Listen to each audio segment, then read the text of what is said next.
We've got a lot to discuss. Welcome, Michael Collins, Wandering Wolf Travels. How are you today, brother? What is up, brother? That is quite an intro. You're gonna have to tell me how that was done because that was pretty cool. All AI art, and my good friend Zertis actually is responsible for that one. Very cool. Yeah, Yeah, we're good. Cool and very unique. I'd it love to have is something like that going. right. Very So very I'm gonna 70s-esque type of a kind of a flow there. right. It's before the '80s with the the vaporwave style, right? Because it's like it's Yeah, run before, right? It's yeah, yeah, yeah, yeah. I love it. totally. Yeah, so I'm going to be starting coming up now that I'm setting up my silk screening shop and art shop and all of the video production we're doing in digital design. That I'm actually going to be doing streams, a specific series of episodes of just working with AI art, AI video, AI music. And yeah, getting together with other creators such as Thomas over at Paranoid American, there's also Mystery Eon out of the UK, and of course, Andrea Curtis and everyone in that community. Nice. Anywho, we are here to discuss your epic travels and such places as this right here, Sage Wall, which I have yet to get to and need to get to and am determined to. So I'm putting it half on you that together we have to make it there. Hopefully this year, but if not, definitely next year together. But we're going for this year. It did. It's you know, I'd love to do that first of all, and you will not regret it. Walking up to this site, for me, it felt comparable to walking up to Sacsayhuaman in Peru. It felt very comparable. And it's just shocking. The pictures, videos, and stuff like that don't do it justice in terms of actually seeing it in person for sure. And Chris and Linda are the property owners up there at Sage Mountain Center. They're just wonderful and have invested so much of their own personal time, money, and resources into clearing that space, um, making it the site available for people to come and visit, and continuing to fund scientific work and research that's been going on now for several years, with more ramping up to be done this year. That's absolutely awesome. And what needs to happen, and what is so great about this site, and that you're also involved with them in this process, and that instead of like covering it up or neglecting it or just cognitive dissonance, it doesn't exist or whatever, at so many other different places, they actually are taking it hands on. They're making the most of it. Like, and yeah, turning it into both an active tourist slash archaeological site, right, where it's the best of both worlds, and it's being done in the open. Yeah, and I'm really excited about the work that's coming up this year with what up with they're clearing at the backside, which we were all very curious about. There's been some um, other YouTubers that have gone up there and dismissed the site because of saying that the backside doesn't have a particular formation, that it was all that it because the other side is higher, that it wasn't that this wasn't a back Completely wall. uniform or something, Right. like just such BS. And like, you've actually documented there that there's also a second parallel wall that's like more degraded, that runs by portions of it. You found other megalithic workings, like the circle, like the carving or the holes in the stones and stuff like that, and then the different polygonal masonry stuff like that. Shout out, I am Kairos. Great work. Great to have you, brother. Yeah, yeah. So it's Bless you very somewhere interesting. in We're time. working to provide the scientific data to tilt this one way or the other in terms of, for sure, megalithic wall or geological formation. And I don't think that we lose either way, because even if this was a geological formation, it's so wholly unique in so many different ways. We're providing a wealth of information to the area, but the abundance of findings, like things that we're finding up there, that I've been kind of documenting over the last several years, have been incredible. And so we're really excited to continue on with that work, because the wall is really amazing. You've got these, well, right there, you've got these blocks, these massive blocks. You've got all sorts of kind of right angles and fitted pieces. You have the other Right, like identifying. that's straight up massive megalithic or polygonal megalithic masonry construction. Like if this was in South America, there would be zero doubt about the fact that it was constructed by some hominid civilization of the past. Like, Yeah, we'd be looking, the they'd interest be level claiming would the be, local natives made it, actually, yeah, when they most likely inherited it from, past cataclysm, and we have whatnot. plenty of examples in the US. We have dolmens, we have cart ruts. We now have this to look at and research. There's a lot of stuff going on in North America that is categorically dismissed by the scientific community just outright, just because it's basically in North America, would be my opinion. Because especially when you look at stuff like the dolmens, and I did provide some pictures in the comparison folder, but the dolmens are always explained away as glacial erratics. But if those were found anywhere else, they would be instantly researched for what they are. And I think the best example of that I've seen here in America is balanced rock up in New England. Um, that that dolmen is so Right, like look hugely at this. comparable. That actually looks like mortar, Yeah, not lichen in those spots there. That there was a former mortar, right? Like it certainly potentially, looks that way. There is quite a bit of lichen on the rocks up there, but I mean, absolutely, right? But like you can see that this is more lichen here. Like this is in the shadows. Like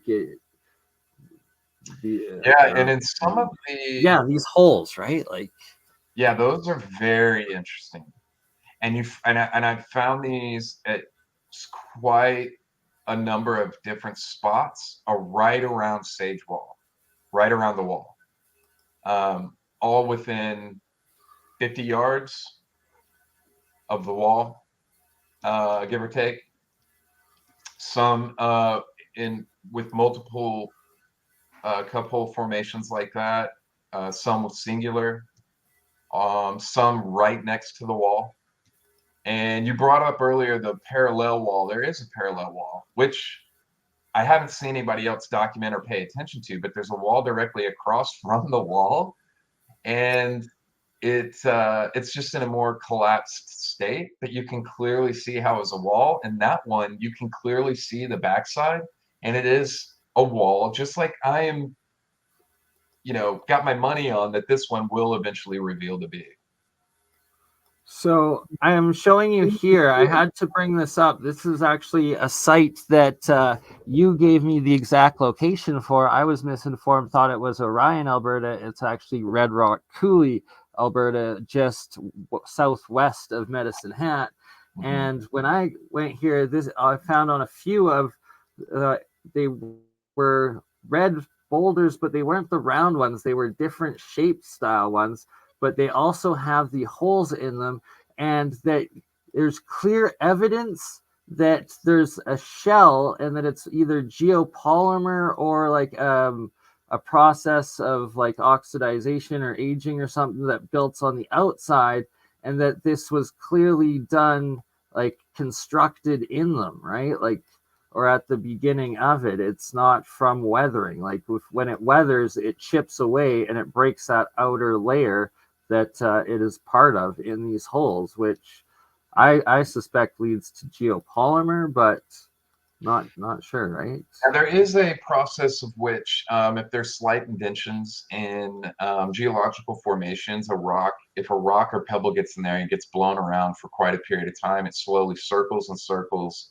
and it just wears away until you have these cup holes. But you know, the But interesting that's what I'm showing here, is that this is clearly not the process, because, and there's several more photos of different rocks that all show this here, that there's this outer red casing shell and it goes into the holes and it's all part of the hole, and that any rocks and debris in here, there's still that red outer casing attached to it, and that you can chip it off, and it's all along it, right? So that it had right. to be So formed from the beginning, not from erosion. right. So you just have to be, you know, kind of aware of that when you're looking for these cup holes, is differentiating, you know, between what you're looking at or looking for sometimes, because we know that Native Americans and even before then made these holes, and a lot of times would be in alignment with stars and different things like that. So, you know, there's a lot of interesting things that you can do with these examples to kind of try to validate them, and get, you know, work towards that kind of the truth of the matter. See if there's some connections that you can make there to further solidify the site, with whatever that may be, whichever you're looking at. Red Rocks Coulee is Right? Does really, that not resemble a mound? I say that's suspiciously mound-like. yeah. And that area is, there's thousands of these spheres out there. And Right? huge shout out to my buddy Bob if he watches this at any point. Um, but he provided me with the opportunity to go see all this, and actually set up the whole trip where I went out to the Mystery Rocks there in Saskatchewan. Um, Well, I need to meet Bob, and we're doing round 2, and we're going to turn it into the Alberta Badlands tour, where we go back to here. And so, Mystery Rock, Saskatchewan, that's, if I'm correct, part of Cypress Hills Interprovincial Park, correct? yes, if I remember correctly, I think that's in the Cypress Hills, um, in Saskatchewan. Yeah, on Yeah, the Saskatchewan side, which is right here. yeah, And there it is. that's one of the photos that you took. Oh, sorry. Um, but I'm at the wrong file folder. Got to get back to the photos that uh, you sent me. Here we go. Back to these guys at Sageball. And then this right here is a comparison. You've been to both of these sites. You recently were down in Peru, but then you've also been to the Canary Islands. And then in the background, we have advertising the Peru trip that you're doing again, for anyone that wants to go with you. Yeah, it's gonna be Uh, a good one. oh, no, never mind. Failing. All right, back to the pictures though. So here's the comparison of the Peruvian holes as well as in the Canary Islands, correct? Yes. So on the pictures on the left side are modern day Canary Islands. These are agricultural techniques used out there in a very similar climate. And on the right, the pictures on the right side are the band of holes found out in Peru. Now, the band of holes is, for the most part, an unexplained site. There is no consensus on what this site is or is about. And the theory that I've been proposing for a bit now, was that, you know, I saw these two well, you know, I've been looking at band of holes, and then I came across an article showing the Canary Islands, their agricultural techniques, and it just clicked.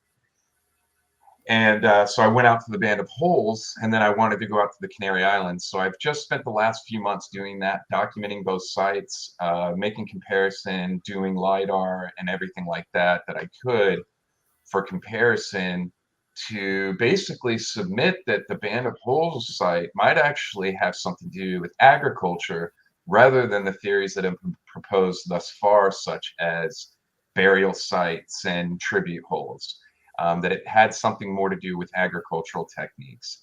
And the ground is very similar. These 100%. holes in the Canary Islands, the reason they dig these holes is the top layer is extremely rocky, and it's also extremely windy environment. By planting in those holes and digging the holes and lining them with rocks, they're below the wind line and they're below that rocky top layer, so the root systems are able to take hold.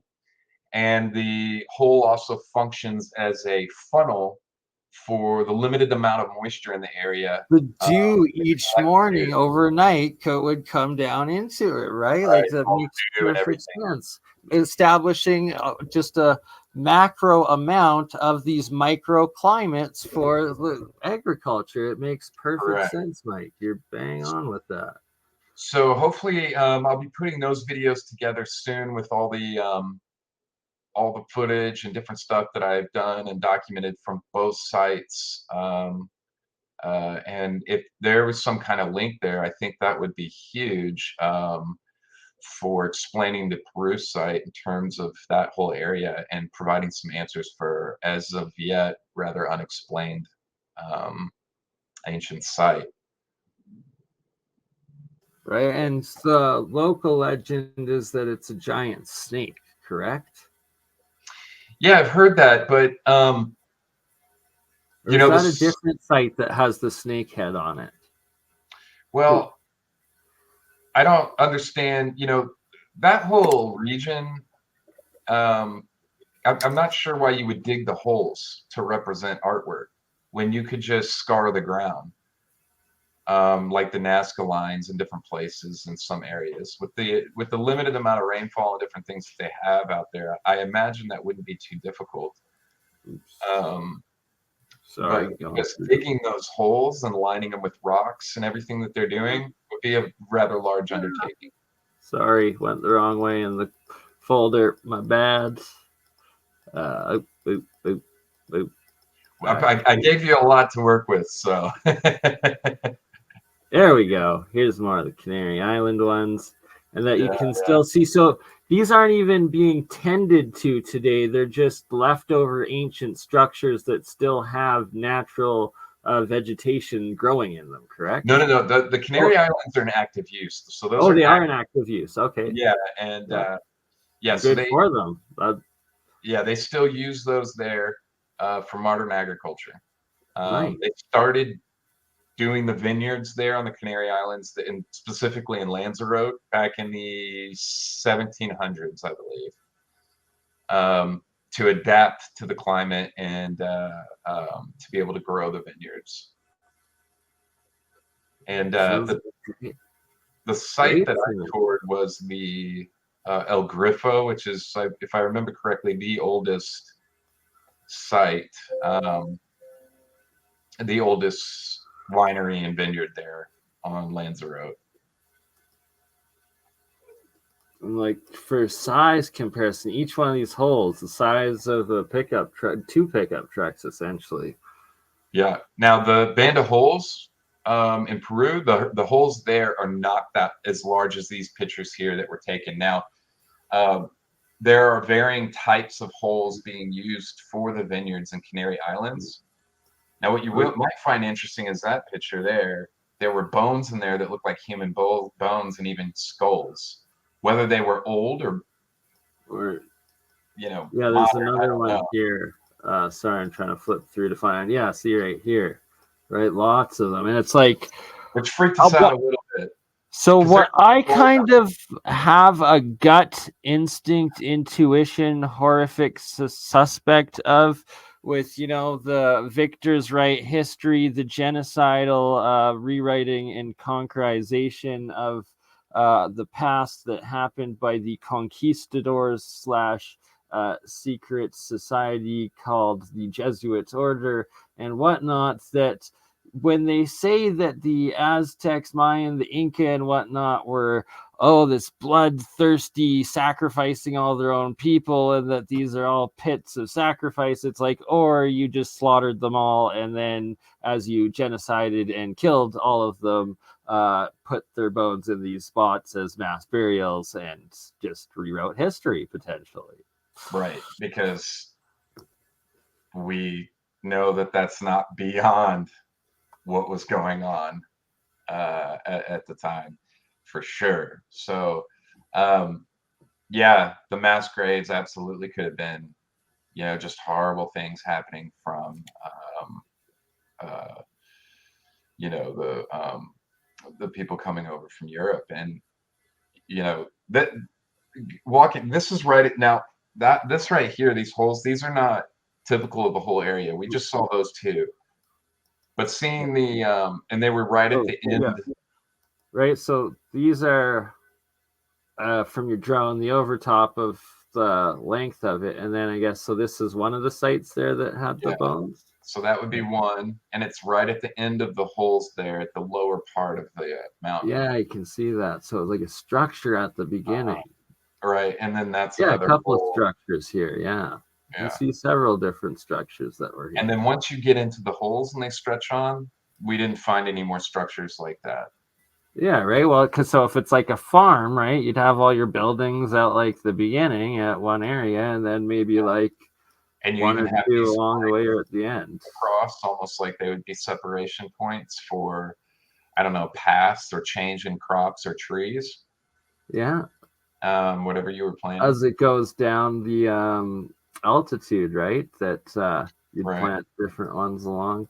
Now, I'm looking to, on the video that I'll be putting together with this, enlist the aid of an agricultural expert, uh, who I've already spoken with, who'll be sharing his opinions and thoughts on this. And we've already discussed some of this once, and I was very impressed with some of his reads on the land, just on an initial look from Google Earth on a Zoom call with him. And I'm really looking forward to digging into a bit more of his understanding of agricultural knowledge for him to share about some of this. That'll be very interesting and good to have That's and share awesome, with right? everyone. Like doing real science, real investigation, real archaeological and anthropological studies, and like applying discernment and actual research to it, right? Of getting specialists from modern fields of whatever aspect it is and bringing them in and then being like, oh yeah, this of course makes sense, here's all the evidence of it, and actually making sense of what we're left with from the past. Yeah, because if you look at this, to me, it speaks more to something like planting or agriculture. If these were tribute holes or burials, I can't see that they would be laid out so compactly like they are without walking paths or separation between the Right. holes. Right, no markings of who or like the person or anything. Like it makes zero sense. You go through such like labor to build all of this out in the middle of nowhere, yet not have any markings or anything like that. And also very suspect, you don't see any bones in the open in like the length of it. It's only in these specific spots where there was buildings. Oh, maybe the inhabitants of the area got something happened, right? Right. Oops. Um, Question: do you know in relation to the underground ancient Peruvian aquifers and like streams that run from the Andes to the coast and through the deserts, how far this is from one of them? If there's one close by, or potentially maybe even underneath it. So there's a major river that runs. I mean, it's just right close to there, and so down from the site is all, and down on the river edge is all still farmland. So I would have to imagine that that's exactly what it would have been used for back in the day. However far back you go, it's just ideal landscape for farming. And once you get up to this spot right here, the ground just becomes more rugged. So if you were doing farming and if these were for agriculture, you would have to be more adaptive to that terrain, because of the difference in, you're not going to be planting, you know, whatever they are down in uh, the flat land there right before Okay, the winter. yeah, right. Like a different climate for different Right. The ground species. is completely different right here. And it all just kind of stops right when you get to this edge there before you get down to the river and the flat land right before it. But yeah, we're from where you're seeing us standing there in the picture, you can just, and the way that we're, the direction that we're looking, you can see right out over onto the river valley. Nice. Yeah. So it's like I wouldn't. If you go back, or anyone that's researching this place, it definitely needs LiDAR mapping done, because for all we know, there most likely could be an underground aquifer in this area, because there's plenty of them throughout Peru and the areas. And they're also made in like circular stone masonry as they go down. Yeah, and so we LiDAR'd a couple holes. Okay. But not, we didn't get, not deep. We didn't have overhead like drone LiDAR. Yeah. So they're just like a few individual holes. And I'm hoping to be able to look into that, start breaking down some of that information and data from the LiDAR of the few holes that we were able to capture, which should be really interesting, I think. Absolutely, right? Whatever the results, it's just more information, more data points to make sense of it. Sorry if I missed it, if you already said it, but the entire length of the holes? If I remember correctly, I think it was a mile long. I may be wrong on that. I think it's a mile or close to a mile long, stretching up the side of the mountain. Yeah. And there's about 6,000 holes. I like that.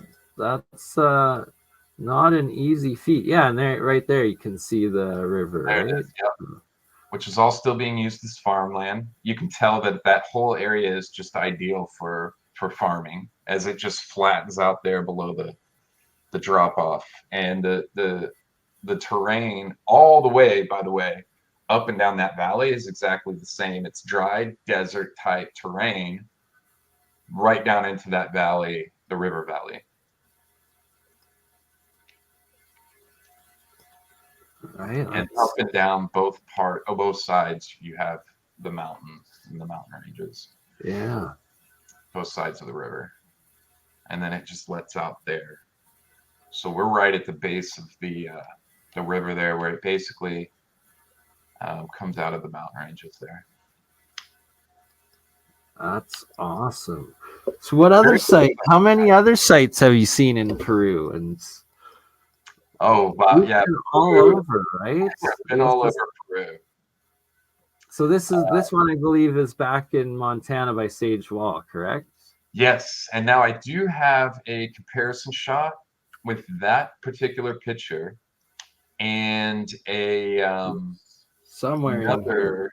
I will find it. It's at the other end of the pictures. It is, yeah. That is shows a comparison between that and a picture that I think I took 6 months before in Egypt. Somewhere. Yeah, the actual comparison. Here we go. Yeah, yes, this is excellent. So that's at Sage Wall, right next to the wall. The one on the left, the picture on the left. The picture on the right is a picture I took about 6 months before the picture on the left in Egypt at Karnak. And the one on the left, you can see there's a square space carved out, just like on the right. There's a channel that goes through. And then there's a circle. However, you'll notice that this one's a triangle. Complete, but that's because the stone is broken off in a diagonal angle. Yeah. So it's hard to make out. Yeah, it's hard to make out in the picture, but the stone is actually cracked off. Yeah. Yeah, you can see right there. You can see the start of the circle there. Yeah, I can see the lichen covering where it's broken off here. Right. Yeah. And so that part just drops off. It's hard to tell. And that was my first trip out there when I found that. My second trip back, I couldn't find it again. And I know the general area, so whenever I make it back out again, that's definitely going to be one of my priorities, is finding that piece again. Yes, because have you seen there's also in Peru, I believe Saskatchewan or somewhere around that area. I've seen other ones up in the Andes Mountains carved identical to what you've got. Well, actually, kind of in between the two of what it looks like. Not as in depth as this, but more defined than these, and a couple of them in the rocks and the side streets of a couple Peruvian cities. I'll have to Yeah, find images for you. Peru has so many wonderful examples of different types of ancient stoneworking and megalithic construction, from these giant geopolymer looking blocks at Sacsayhuaman to these perfect, smaller, Oh, precise blocks at places like Coricancha. Um, Peru is just an incredible wealth of just awesomeness. there we go. Boom. Peru. That's Will right there on my left. He's on his channel is Incredible History. He's got All several right. books out and is doing incredible work. If you haven't checked his channel out, you got to check it out. It's called Incredible History. Good buddy of mine, and we had a lot of fun exploring all over Peru while I was down there. I have not, and that is a shame, but I'm going to as soon as we're done here, and we are going to have Incredible History back with Will and Michael for another one That would be because, fun. well, Yeah, Will's a great more the guy. He's merrier, doing right? amazing work. His book on he's been putting out several books that go into incredible amount of detail on North America.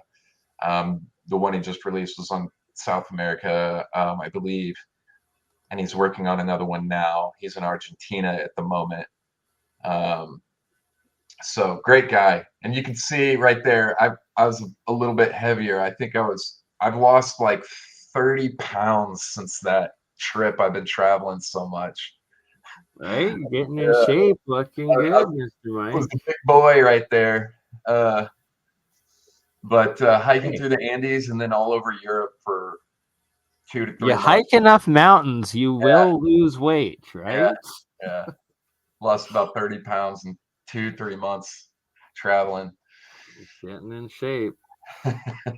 Um, yeah, so you're doing another trip to Peru, like a tour guide trip to Peru. Where are you guys going for Yeah, that site? Peru trip's going to be in October. You can sign up. It's on, and I should have put that in the video link, but you can sign up. Um, I've got it posted various places on my socials and stuff, and I'll make sure to add that.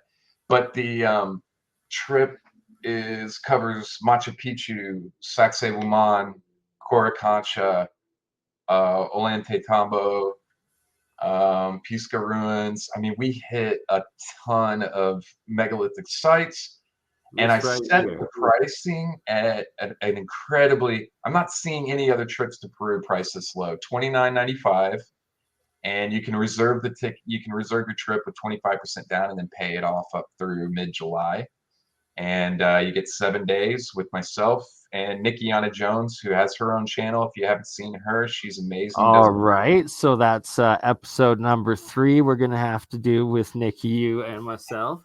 Yeah, Nikki's After number great. 2 with Will and incredible history. But it's going to be a fun trip. I'm really excited about it. Uh, you know, we're going to be hitting all kinds of places. It's set at an incredibly low price because this is my first trip, and I wanted to make sure that it kicked off and happened, and so it's going to be great. We'll travel all over.